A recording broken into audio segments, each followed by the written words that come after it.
Meu nome é Roseli Maria de Carvalho Fonseca Pereira, eu sou de Itapetininga, eu sou do interior de São Paulo, nasci e fui criada em Itapetininga, mas desde 1985 é que eu estou aqui em Brasília.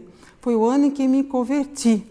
Na verdade, eu queria até colocar para vocês o que aconteceu na cidade de Itapetininga, onde eu fui criada ali. Eu tinha uns 10, 11 anos, e me perguntava: Roseli, quando você terminar o ensino médio, o que você vai fazer da vida? Eu dizia: eu vou para Brasília, eu quero ir para Brasília, eu vou passar num concurso e eu vou ser aprovada e eu vou para Brasília, porque eu quero morar em Brasília. E lá eu vou me casar, eu vou ter uma família e vou ficar lá em Brasília. Irmãos, eu tinha uns 10, 11, no máximo 12 anos, e já vivia falando que ia vir para Brasília. Mas depois que terminei o ensino médio, acabei indo para São Paulo, porque a minha irmã tinha vindo dos Estados Unidos, onde ela tinha morado lá por um ano, e ela é um pouco mais velha do que eu, e ela se estabeleceu em São Paulo. A minha mãe comprou um apartamento em São Paulo, ali na Brigadeiro, com a Paulista, né? Como toda menina do interior, sai do interior e vai para estudar na Avenida Paulista. Ali eu fui, então, para São Paulo, fiquei estudando ali, né?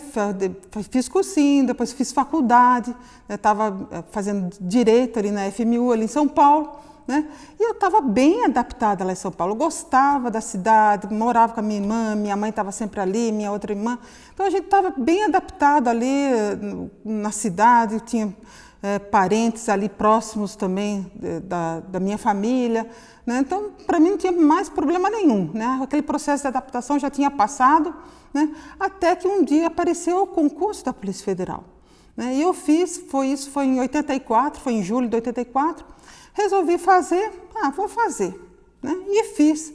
E fui aprovada na primeira fase, fui aprovada na segunda, na terceira, eram várias fases, né? Fiquei uns 6 meses ali, né, cumprindo todo esse processo, né? Até que no final, então, quando eu fui lá na superintendência saber o resultado da prova, e aí, né? Eu fui aprovada, não fui, né?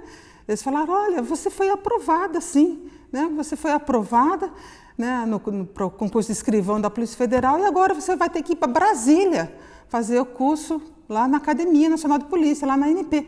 Eu falei: o quê? Ir para Brasília? Ai, ninguém me falou que eu teria que ir para Brasília, fazer curso lá em Brasília. Não, eu pensei que era aqui em São Paulo. Não, você vai ter que ir para Brasília. Eu disse: nossa, e agora, hein? Por essa eu não esperava. Aí eu me lembrei que quando eu era menina, né, eu vivia dizendo que ia para Brasília. Então, você quer saber de uma coisa? Eu acho que é para eu ir mesmo. E eu vim para Brasília, né? Só que aqui já morava meu irmão Delfino, né? O pastor Delfino hoje, né? Ele já morava aqui, ele era casado com a Ana Maria. A Ana Maria não está mais conosco desde 2016, né? Mas eles já estavam aqui, que a Ana Maria já havia passado no concurso dos Correios, eles já moravam aqui, já tinham uns 3 anos. Eles haviam se convertido aqui em Brasília, primeiro a Ana, depois o Delfino, né? E eles foram já para Maranata, já frequentavam a Maranata. O Delfino e a Ana já estavam bem integrados ali na Maranata, né? E quando eu cheguei aqui, eles começaram a falar do Senhor, mostrando na Bíblia, tal, pregando para mim. Foi com eles que eu recebi as primeiras aulas, né, digamos assim, de Bíblia, foi com eles, né? Eles que me evangelizaram, né? E eles estavam ali no Guará na época, eu fiquei então no Guará, frequentando ali e sempre nos finais de semana, mas morava na academia, final de semana vinha para o Guará e assim foi indo, né? Esse processo da minha conversão ali no Guará, né? E eu achava interessante ali da igreja que eu frequentava ali nessa cidade satélite, é que tinha um irmão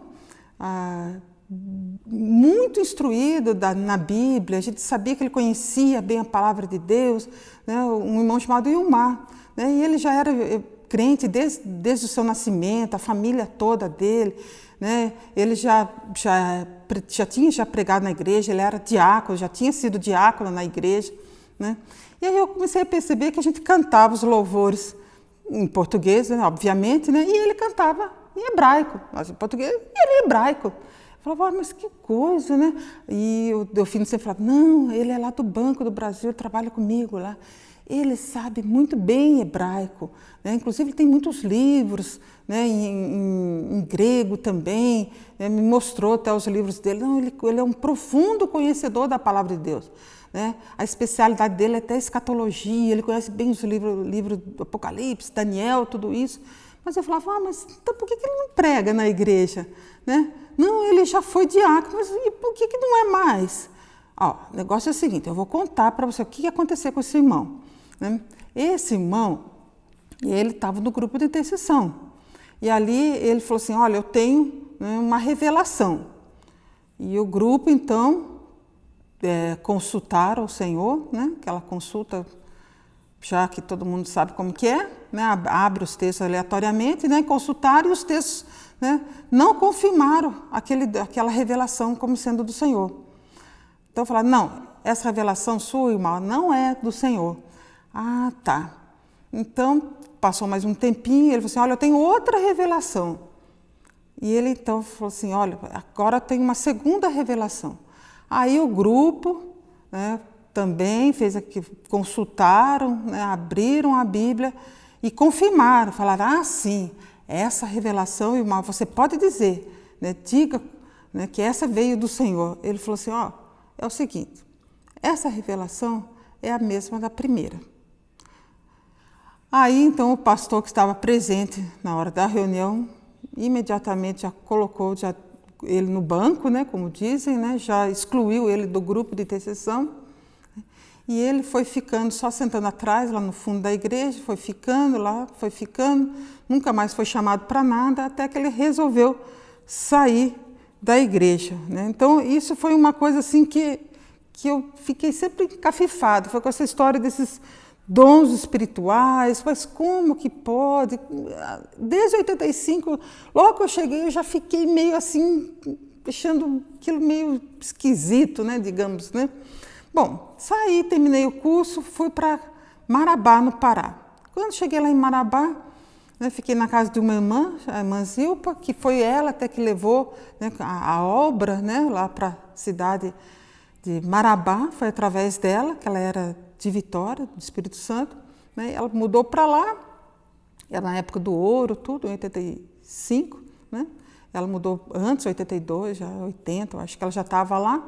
E eu fui, então, em 85 para lá e comecei a ver aqueles cultos, como que eram feitos ali na Maranata, que eram, né, eu tinha um pastor ali na época, que já é falecido, o pastor Leutério na época, que estava ali em Marabá com a mulher e quatro crianças, né, e tinha um diácono. Esse diácono tinha engravidado uma irmã lá de Marabá, a namorada dele, né? E o pastor, então, excluiu também esse diácono, né? Eles casaram e tal, e eles ficavam indo lá no fundo. Toda vez que eles chegavam ali na igreja para assistir o culto, o pastor então orava em línguas e interpretava. Ele mesmo orava, ele mesmo interpretava. E ficava, digamos, amaldiçoando aquele casal, ficava julgando e estabelecendo um juízo em cima desse casal. Eu ficava, meu Deus, que coisa esquisita. Uma noite eu cheguei chorando ali na casa, que eu morava com a irmã Zipa, irmã, não aguento mais, né, eu já estou cansada, né, do pastor Leutério, o pastor está sempre, né, orando, interpretando ali na carne, né, eu não dou conta mais, eu cheguei até a consultar o Senhor falou para mim que aquilo era, né, um ato carnal dele, né, e ela falou assim, olha, oh, Roseli, ela me respondeu assim, oh, Roseli, que é isso? Para que consultar? Você ainda consultou o Senhor? Não, minha irmã, deixa disso, olha só para Jesus, deixa o homem, olha só para Jesus. E debaixo dessa palavra, olha só para Jesus, eu acabei ficando 20 anos na Maranata, né? E exerci muitas funções ali na igreja. Eu já tocava violão quando era pequena, né? Quando era menina, ali na minha cidade. Acabei, né, aprendendo os louvores, né? Tinha aquelas coletâneas cifradas, foi fácil, os louvores eram fáceis de tocar. Pronto, fui levantada instrumentista tocando violão. Como também já tocava piano, tinha estudado alguma coisa de piano, adaptei no teclado, comecei a tocar teclado também na igreja.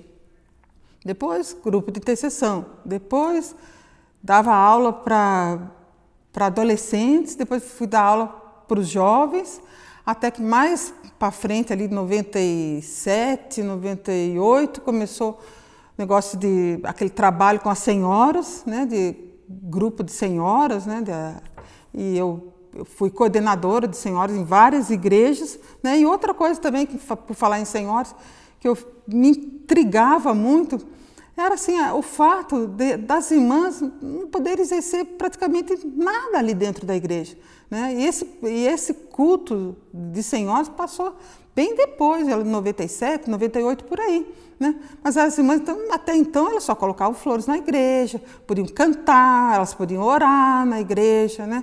Mas elas nunca podiam entregar uma palavra, né? Eu achava estranho isso, porque eu tinha sido da igreja católica lá da minha cidade. E lá na minha cidade tinha alguns grupos, né, dessa igreja católica mesmo, né, no colégio ali, de padres ali, de madres que eu participava, que eu estudava, né, as mulheres davam palestras, né, eu tinha líderes que eram mulheres, na minha adolescência, as líderes que eu tinha, todas elas eram mulheres, né, algumas até depois se converteram e foram para Maranata. Né? Mas é interessante que eu já tinha essa noção de que mulheres podiam participar, né, da palavra, não só cantando, orando, e ali não tinha nada disso. Né? Eu comecei a perceber então que as mulheres elas eram discriminadas ali dentro, mas tão discriminadas que a gente acaba que vai se acostumando com aquilo. E muitas não têm mais noção, não têm essa noção de que são discriminadas, mas eu me senti assim. Mas com o tempo, como eu disse, né, a gente vai, né, se adaptando, acho que é assim mesmo, né, e vai se resignando, porque o Senhor, né, tem mostrado, tem revelado, então, diante disso, a gente vai se resignando. Né, mas eu olhava assim e falava, nossa, que coisa estranha. Né, e eu fiquei assim, estranhei muito ainda, que eu fiquei indignada, foi quando eu fui para o Manaim. E os homens sentavam na frente e as mulheres nos bancos atrás. Parece que hoje não é mais assim, ou já faz algum tempo para cá que não é, não sei. Mas na minha época, os homens sentavam na frente e as mulheres atrás. Nossa, que estranho, né? Que coisa complicada, né? E depois comecei a perceber, depois que eu me casei, que havia também cargos, não só para os homens, mas havia cargo para a mulher. E o cargo da mulher era o seguinte, era mulher de diácono. Agora, né? Antes ela era mulher de obreiro, né? Depois mulher de diácono. Aí, quando ele era pastor, agora ela é a mulher do pastor. Aquela ali é a mulher do pastor. Eu falo, nossa, que estranho isso. Mas a gente acaba se acostumando.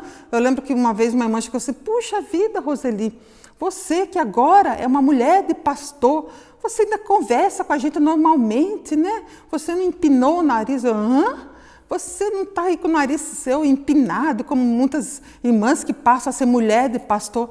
Né? Eu falo, que coisa, é cargo, né? Mulher de pastor é cargo. E de fato é um cargo, né? Ali na Igreja Maranata, a gente percebe isso. Né? Bom, com o tempo, então, a gente foi juntando as peças, os anos foram se passando, a gente foi juntando tudo, né? E foi percebendo, então, que todas aquelas revelações, aquelas doutrinas, né, que ele sustentava como uma verdade absoluta, aquilo não tinha uma base bíblica. Né? A gente começou a estudar, eu mesmo, na época eu não tinha internet, nem sabia mexer em computador, lá em casa sempre teve, mas eu nem mexia em computador, mas eu tinha a Bíblia. E eu colocava a Bíblia na mesa da cozinha, e eu lia, né? Tinha várias Bíblias, comprava às vezes até no Manaim, comprava numa livraria evangélica, colocava assim, né, 4, 5 Bíblias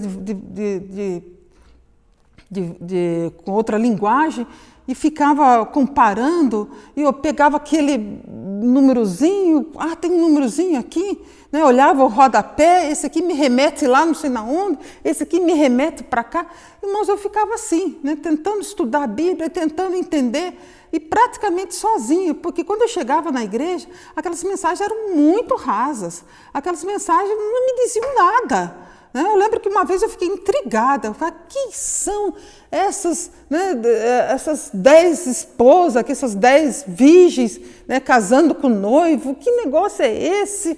Quem são essas 10 virgens? E perguntei para um pastor, ele falou assim, isso aí são 10 mulheres mesmo que se casaram com o noivo nesse dia. Aí eu falei, então são 10 noivas? São 10 noivas.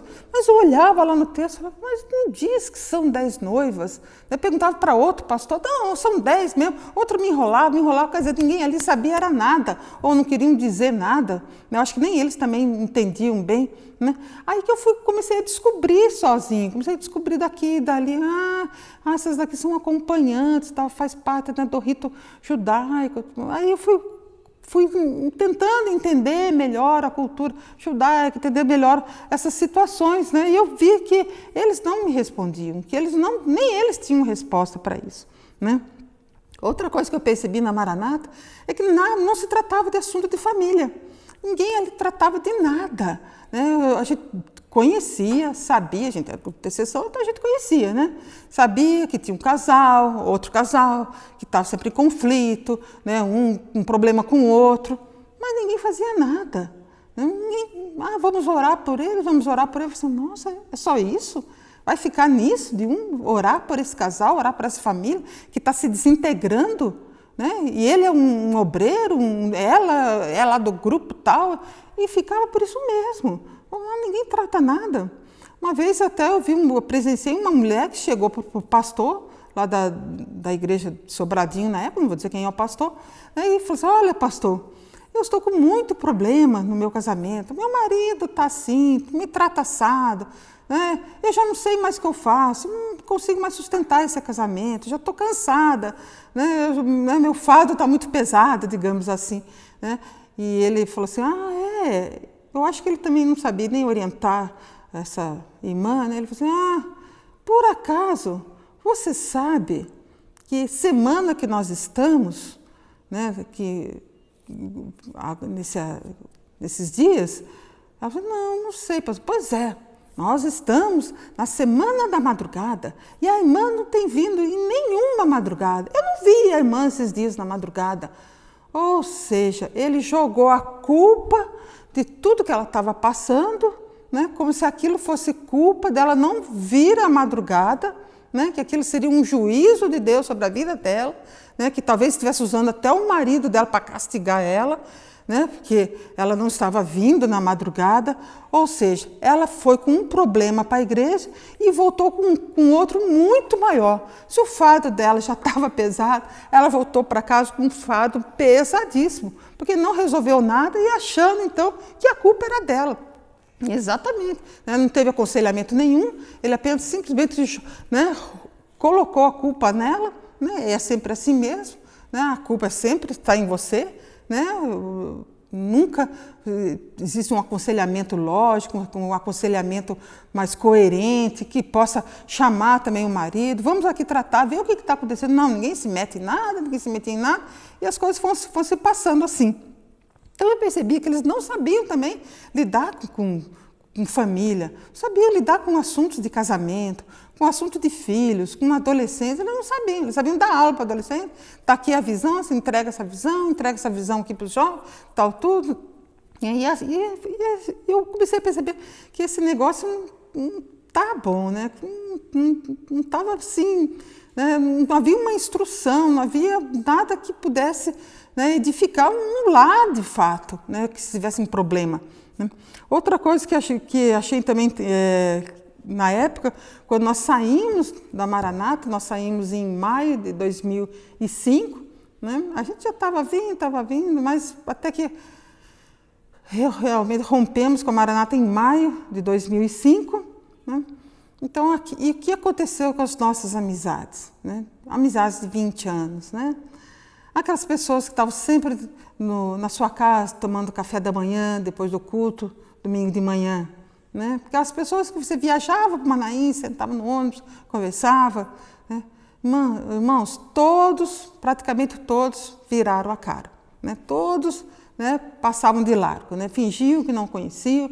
A gente entrava no supermercado, subia uma escada rolante, a outra irmã descendo pela escada rolante, um virava o rosto para cá, virava o rosto para lá. Né? Era assim, né? Acabava que fingia que não nos conhecíamos. Né? E o absurdo foi tanto. Né? Aquelas irmãs, né, que eram, né, de grupo tal, grupo isso, né, que oravam em línguas, interpretavam aquela maravilha toda. Né? Inclusive, uma dessas irmãs, que era profeta lá da igreja, né? Na época tinha o tal de Orkut, e a minha filha Rebeca tinha uma página do Orkut, né? Tinha a foto da Rebeca em condomínio, né? A Rebeca num parquinho lá e tal, e no fundo da foto tinha uma irmã, né? Essa irmã que tinha visões, revelações, muito edificada, muito espiritual, ela estava no fundo, num canto da foto. Pois ela ligou aqui em casa, pedindo para o meu marido, né, para a Rebeca, no caso também, tirar aquela foto, excluir, porque ela estava no fundo. Ela não queria aparecer na foto junto com a Rebeca, né? O foco era a Rebeca, mas ela estava lá no fundo, né? Não, vai me comprometer, então prefiro que vocês excluam essa foto. E a foto foi excluída para não ter problema com ela. Outro fato também interessante, que na época minha outra filha, a Raquel, estudava com uma filha de um pastor, também na escola, né? As duas eram muito amiguinhas, né? Nós não sabemos se isso partiu da menina, as duas tinham mais ou menos 10 anos na época, né? Eu creio que não, talvez os pais, né? Que ele era ungido, parece na época, não lembro, talvez tenham pedido para trocar a menina de sala, né? As duas eram muito amigas, né? Eles separaram as duas meninas, porque agora nós havíamos saído da obra. Então isso também foi uma coisa assim que criança fica difícil de entender, né? Minha filha tinha 10 anos na época, puxa vida, sempre nos demos bem e agora estamos, né, em sala separada, né? Fica estranho, né? Mas com o tempo ela foi entendendo isso, né? Mas e hoje, né? Hoje já se passaram, né, quase 15 anos que nós saímos, né? E graças a Deus, né? Hoje a gente tem os nossos olhos abertos, né? Hoje a gente tem essa liberdade, né? Ainda mais com essa facilidade da internet, a gente pode, né, pesquisar melhor, né? Nós temos livros, enciclopédias, né? Eu mesmo pesquiso em vídeos, né? Avalio cada vídeo, né? Procuro ver se realmente é isso mesmo. Hoje que a gente já conhece um pouco mais a palavra do Senhor, a gente já sabe avaliar, sabe filtrar, né? Eu percebo assim também que a gente pode também, eu mesmo, não só meu marido, mas eu mesmo também tenho um site, né, na internet, escrevo algumas coisas, coloco ali, né, faço comentários também. Então a gente tem essa liberdade, a gente não precisa se esconder em algum comentário, eu não preciso inventar um nome, eu entro no YouTube, se eu não gosto daquela mensagem, eu coloco ali com educação, né? Eu acho que é isso, eu acho que esse ponto não é assim, tal, tudo, né? Sem xingar a pessoa, digamos assim, coloco o meu nome, está lá a minha foto, né, que está ali no Google. Então nós temos essa liberdade, eu tenho essa liberdade hoje. Acho isso maravilhoso, de eu não precisar, né, colocar um outro nome, inventar uma página aí para eu poder entrar e fazer um comentário. Não, a gente não precisa disso, né? Graças a Deus, né? E é maravilhoso isso, né? A gente poder caminhar no Senhor, livres, né? Que todo mundo é escravo, né? Paulo fala que todo mundo é escravo de alguma coisa, né? Nós temos que ser escravos somente de Jesus. Né? Temos que ser servos do Senhor, né? E temer o Senhor, sempre, hoje, ontem, hoje, amanhã, né? E assim nós temos caminhado. E sabemos que o Senhor tem abençoado muito a nossa família, né? Disso a gente não podemos jamais, né, nos queixar, né? Que o Senhor tem sido bondoso, tem sido misericordioso, né, com a minha família, comigo, tem me sustentado, tem me alegrado, né? Hoje eu posso ver com os olhos da palavra do Senhor, com a ótica, né, da verdade, né, algumas coisas que antes a gente não enxergava, né? Então, graças a Deus, né, nós podemos estar servindo ao Senhor com liberdade e que o Senhor continue nos abençoando e abençoando a sua vida também, né? Que o Senhor possa estar abençoando a sua família e que esse testemunho sirva também para clarear um pouco a sua ideia, né? Que sirva para, né, trazer um pouco de luz ali na sua dúvida, em algumas questões suas. Amém? Que o Senhor te abençoe, graças a Deus. Viu?